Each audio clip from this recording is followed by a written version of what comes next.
I've always been fascinated by Malaysia because food is at the heart of the country's culture. That is amazing. To find out what makes this cuisine so unique, the flavour and the aroma is really rich and strong. I could eat that all day long. I'm embarking on a journey of culinary discovery. This is the best curry shop I've ever seen in my life. I want to uncover the secrets of Malaysia's rich and diverse cooking styles. The noise of everything. Adds flavour.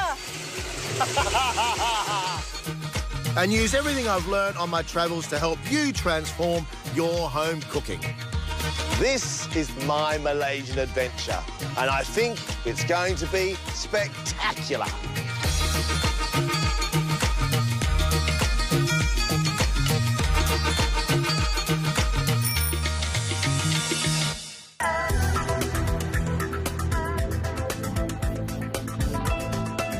Today I'm in the coastal city of Malacca. It's famous for two things, Malacca cane and the famous sugar called gula Malacca. And this is the next part of my Malaysian culinary adventure. During my time here, I want to find inspiration from Malacca's flavoursome street food. That's great. I'm nicking that idea. A local chef woos me with an old Malaysian favourite. Whoa, whoa, whoa, whoa. Yummy? Yeah, yummy is a really good word. And I'll recreate a taste of Malacca back in my own kitchen at home, satay. All glistening and lovely.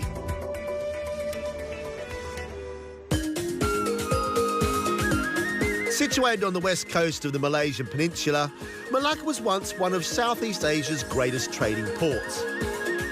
But over time, it lost out to nearby Singapore.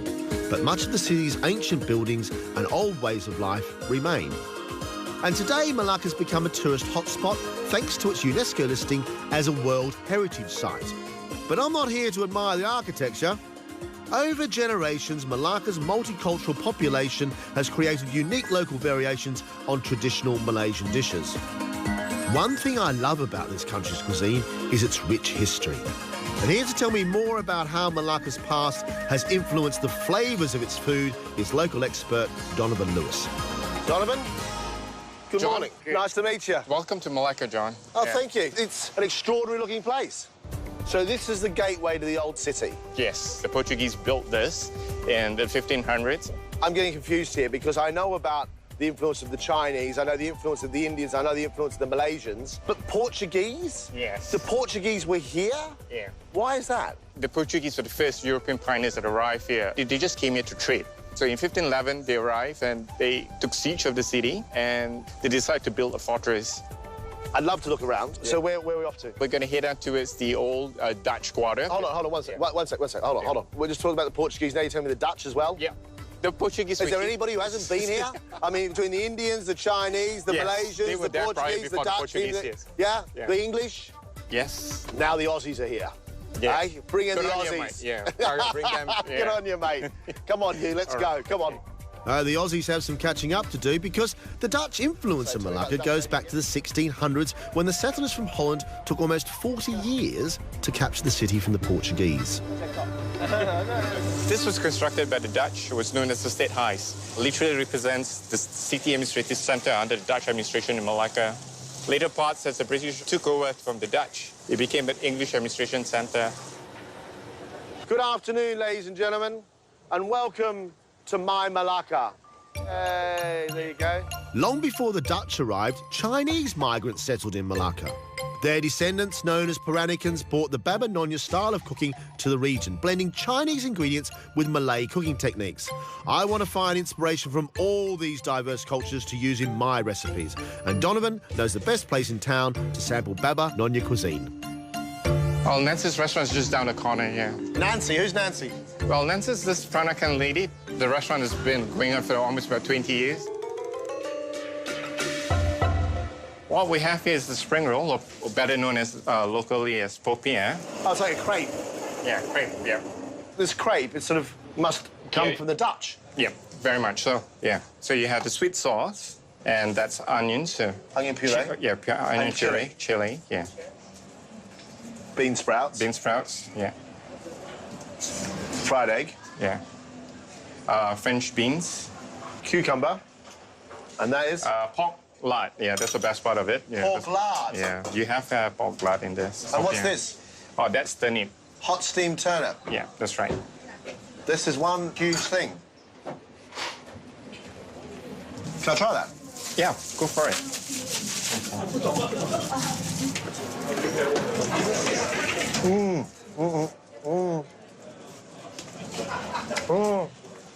It's sweet and spicy and hot all at the same time. It's very, very delicious indeed. So what does nonya mean? Nyonya, it's very much of the feminine side of the Peranakan. So the ladies are often referred as nyonya. The men's side is called the babas. So this is like the ladies' kitchen? Yeah. it's the Mother's ladies- kitchen? Yeah, mother's kitchen, yeah. There are so many different cultural influences in this region's cuisine, I won't have time to sample them all.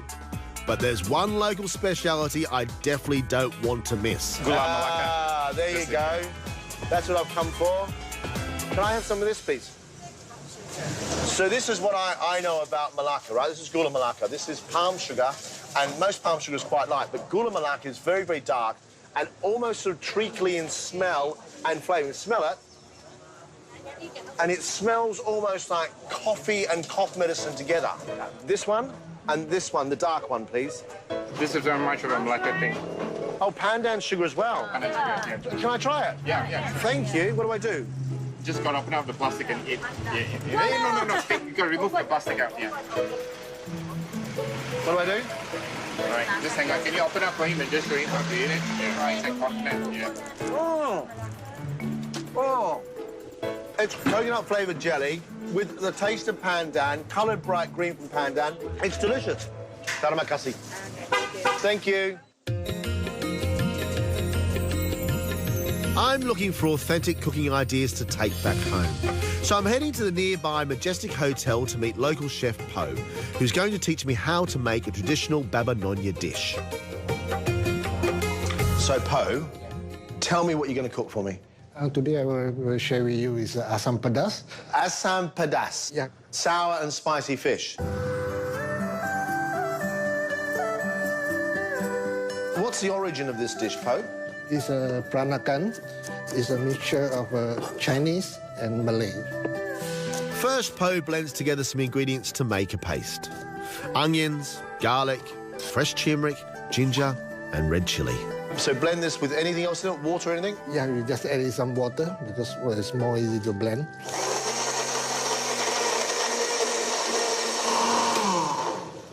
With his paste ready, Po adds oil and lemongrass to a heated pan, along with belacan, which is dried shrimp paste, to flavour the oil.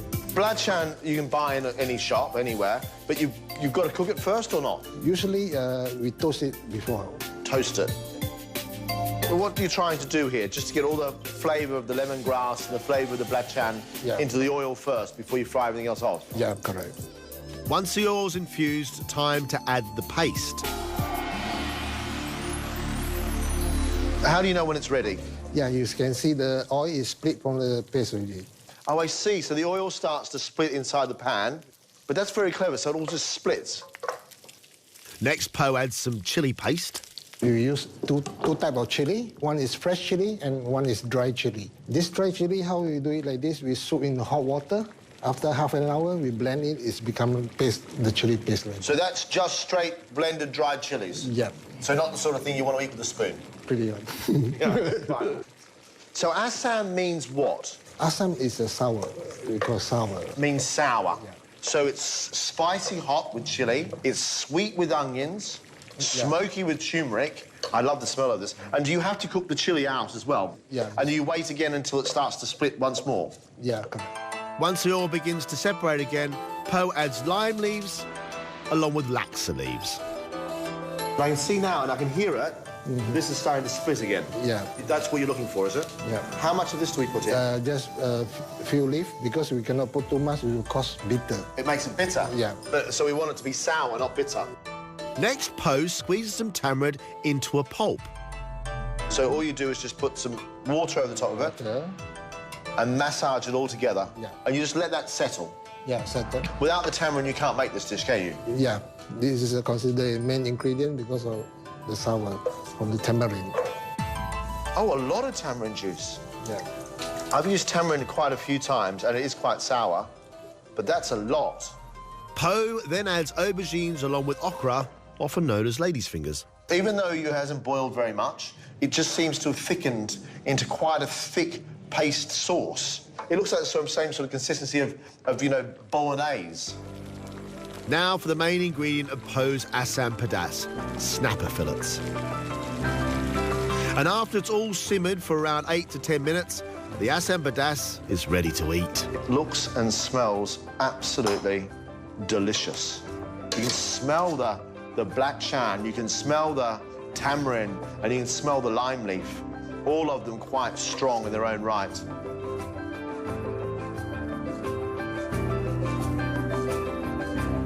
Look at that fish falling apart.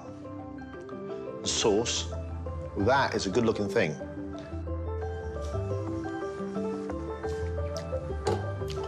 Whoa, whoa, whoa, whoa. Not only is it lovely and smoky and spicy with chili, but it's sharp and it's sour all at the same time.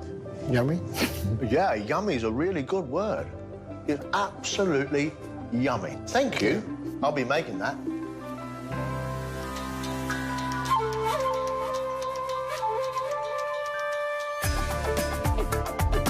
I'm in Malacca, where I'm learning how this region's colourful history has given its cuisine a unique flavour all of its own. But it seems if you want to sample the best of it, you need to arrive early. On Saturdays, almost all weekends, you find a queue for most of the people to be lining up all across towards the bridge on the other side. People queue up across the bridge for this shop. Yes, exactly. There's people here already. I mean, it's 11:30. There's a queue outside. Yeah. But it looks like a little tiny shop. Yeah, chicken rice. You have the steamed chicken and the roast chicken, so these are two varieties that often serve with chicken rice. See, I love boiled chicken when it's done Chinese style. Yeah. Big master stock. Is that what they use? Yes, that's right. Yeah. So like soy and sugar and, of course, Malacca. Yeah. The sugar. Exactly, the brown sugar. Yeah, the gula Malacca. Ah, suddenly the penny drops. Gula Malacca, the brown sugar in master stock, Chinese food with soy sauce, boil your chicken, balls of rice, chicken rice. I love this. I love this. If there's one thing Malaysia's famous for, it's satay. It's almost always chicken or beef. But surprisingly, there's a Chinese restaurant here in Malacca that serves an unconventional twist on this Malaysian classic. So, Donovan, obviously a satay stall. Yeah. What's so special about this one? Especially is this thing called the pork satay. Yeah, you Oh, have. it's packed. Yes, it is. Often you find that you get massive load of people coming in and having the satay. The gentleman here as well has been doing it for years. One of the pioneers for satay, pork satay in Malacca. What's on these satay sticks? Because it's not just bits of pork meat by the looks of it. Intestines, the gizzards, every part of the pork is used in terms of grill up. So let me get this right. This place only does one thing and one thing only. Pork satay, nothing else. Absolutely, yes, with the pineapple dipping sauce. So what are we doing out here? Yeah, that's it. Starving. So satay is actually a Malaysian dish, though, isn't it? Yeah, it's a national dish. It's a national dish. Yeah. And of course, being a Muslim country, chicken or beef. But it's only the Chinese who do pork satay. Is that right? Yeah, that's right. Strangely, in Malacca, they find that the Chinese, they're the only one that embark on doing the pork satay. Rice? Yeah. And this sauce. Yeah, the sauce, the pineapple sauce. Tell me Yeah. about the sauce. Well, the sauce is made of pineapple and peanut sauce, so often you dip up with the satay. So it's a sweet sauce. It has to go along with the satay. There's chilies in it as well. Go for it. Smells amazing. And they're tiny. I mean, the thing is that, you know, many of us consider that satay to be big hunks of meat, but these are little tiny slivers of bits of pork with what looks like pork fat running through it at the same time, all grilled. It's marinated as well with turmeric and other spices as well for some time, and that's how they grill it. And yeah, it brings out the aroma. So I just dip it in here. Yep, just dip it in there and yeah. Dip it all around. Make sure you get a good coat. The pork satay tastes of pork, but the lovely char that sits from the outside and sweet with turmeric. The meat's really, really, really soft. You have the intestines. I'm fine. I'm not an intestine man. Your peanut sauce with a pineapple tastes of pineapple. It's sweet, still spicy, hot. I make a pineapple chili sauce, but I've never seen it with peanuts enough like that. That's great. I'm nicking that idea. That's great. My I love pleasure. this. Love this place. Brilliant. It's easy to make the dishes I saw in Malaysia at home because you can get hold of so many authentic ingredients here in the UK.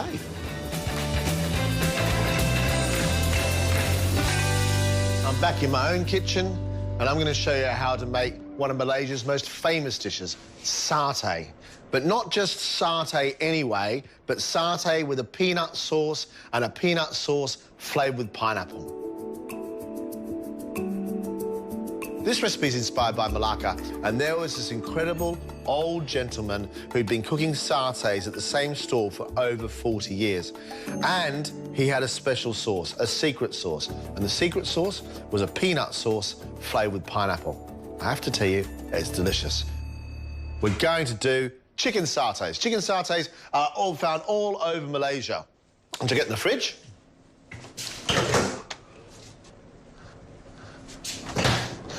chicken thighs. I much prefer chicken thighs than chicken breasts because they have more moisture. To that, I'm going to marinate them in some soy sauce and some mirin. And here's a secret. Wooden skewers, when they go over flame or they overheat, they burn. So soak them first in water for a good hour before you use them. And the other thing is that it means that when you thread the meat onto the skewers, they don't splinter. Chicken thighs. Take the chicken thighs out and cut the meat into smaller pieces than you think you need to. We are so used to having bits of meat threaded onto our skewers, which are quite large. And what I discovered whilst travelling throughout Malaysia was that the meat on the skewers is small, it's tiny, and it cooks really, really quickly. And what I do is I lay the meat out on the board. I just think it's easier to see how much meat is going onto each one. You see now why I do it like this. It's really quick. Your bits of chicken are there and you thread on and then flatten it out. And into a tray, I put mirin, good amount of mirin, and a good amount of dark soy sauce, so it just changes colour. And those skewers now just get dropped into the tray and they get left to marinate. To make the satay sauce, I'm going to start it off with coconut cream. Coconut cream comes in a block rather than coming in a tin, and it's solid, so it's lots and lots of fat. Into a wok, drop the coconut cream in. This is a seriously rich, sweet, lovely, addictive satay sauce. So good is it that I think you could probably spread it on toast and have it for brekkie in the morning. It's really lush. And this coconut cream starts to melt and browns almost straight away. To that, I'm going to add red curry paste. You can buy red curry paste. It comes in plastic containers. You can buy this sort of thing everywhere now, whether it be a supermarket or whether it be in somewhere like Chinatown. Already, we've got this lovely smell of toasted coconut and spice from the curry paste coming together. Let that bubble away. Give the satays a bit of a turn. But it's just enough to coat the outside and give it a little sort of a sweet kiss. A kiss of sweetness, shall we say. Curry paste is coming together. To this, I'm going to add a few bits and pieces. First thing I'm going to add to here is sugar. The sugar now melts with the coconut and the curry paste, and the spices are coming out of that curry paste, and the whole thing is coming alive. As the curry sauce comes on, we may as well start to cook those satays. The way you test the temperature of the grill is just to put your hand above it. You'll be able to feel the heat radiating off it. Make sure it's good and hot. These things need to cook really quickly. This is not something which takes ages. It's a quick snack.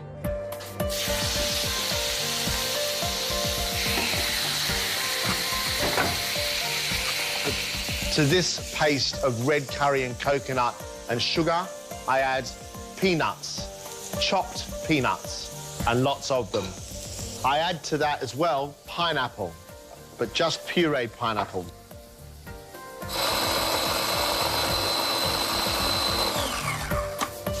And the pineapple pulp goes in here with the peanuts Stir the whole lot around, and it almost resembles peanut butter. Keep on cooking it, and it becomes a jam, spiced peanut butter and pineapple jam. To this, a splash of fish sauce.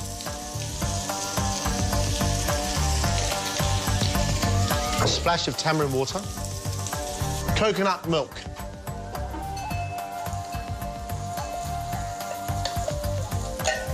Turn the heat up underneath the wok because the coconut milk now has to come to the boil. Start to turn the satay. Keep the satay close to each other because the heat from each satay helps the other one, its next door neighbour, cook.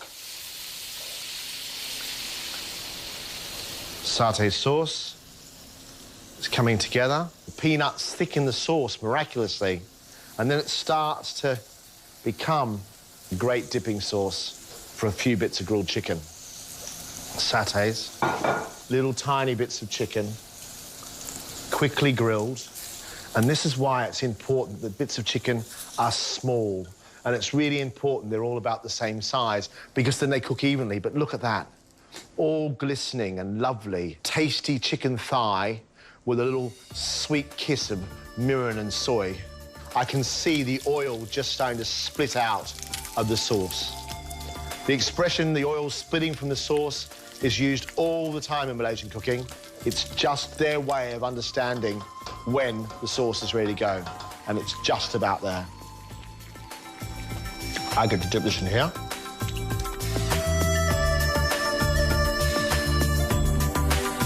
Sweet pineapple, chili-rich peanut sauce and satays. Delicious.